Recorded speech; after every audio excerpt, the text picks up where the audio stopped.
আসসালামু আলাইকুম। দীর্ঘ 2 দিন ধরে পানি হওয়ার কারণে আমরা পড়েছি এক বিপাক সমস্যায়। আমাদের খামারের পাশে যে একটু জায়গা ফাঁকা ছিল সেগুলোতে আমরা লাগিয়েছিলাম কিছু কুমড়োর গাছ।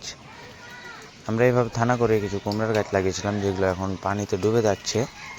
ডুবে যাওয়ার কারণে আমরা এই খামারের থানাগুলো অন্য জায়গায় তুলে লাগিয়ে দিলাম। আমরা এখানে থানা করেছিলাম, যেখানে এখন প্রায় 1 বিঘা মতন পানি। এই পানিগুলোতে গাছগুলো ডুবে যাচ্ছিল, কারণ গাছগুলো পর্যাপ্ত পরিমাণ বড় হয়নি। আর এই গাছগুলো ডুবে যাওয়ার কারণে মারা যেতে পারে, এই সমস্যায় আমরা গাছগুলো অন্য জায়গায় তুলে পুঁতে দিয়েছি।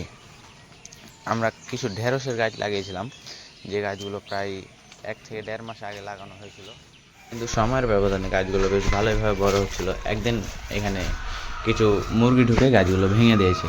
তারপর থেকে আমি ঠিক গাছগুলোকে সেরকমভাবে দেখিনি।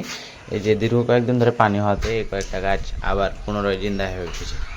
আমাদের এখানে কিছু কলার গাছ আছে, যেগুলোতে আমরা দীর্ঘ 6 থেকে 7 মাস পরে ক্যাঞ্জের দেখা পেয়েছি। কলার কাঁচ যেটা বলে, আমরা যেটাকে কাঁচ বলি, এটা দেখা পেয়েছি। তাছাড়া আমরা আমাদের মুরগিগুলোকে এখন খেতে দিয়ে দিয়েছি। এখন আমরা যাব ছাদের ওপর। ছাদের ওপরে আমার কিছু লেবুর গাছ আছে, তাছাড়া পটলের গাছ আছে, আবার কিছু ব্যাগে করে আমরা তোরার গাছ লাগিয়েছিলাম। এই গাছগুলোর মধ্যে দেখবো আমরা কি অবস্থা। এখানে আমার আব্বা আগে থেকেই চলে এসেছিলো, ছাদগুলো পরিষ্কার করা হয়েছে। আমরা টবে করে মাটি ভরে রেখেছি, যেখানে আমরা মরিচের গাছ লাগাবো। আমাদের পটলের গাছগুলো তো দেখতে পাচ্ছেন আপনারা, অনেকগুলো ফুল এসেছে।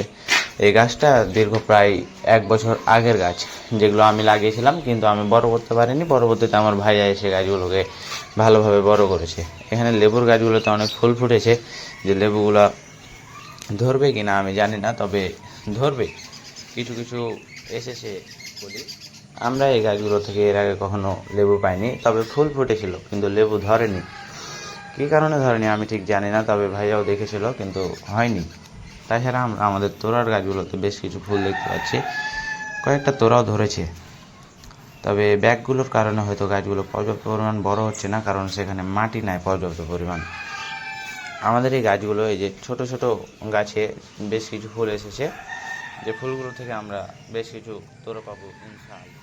এখন আমাদের এলাকায় আবার নতুনভাবে পানি শুরু হচ্ছে। আমাদের জন্য সবাই দোয়া করবেন। আসসালামু আলাইকুম।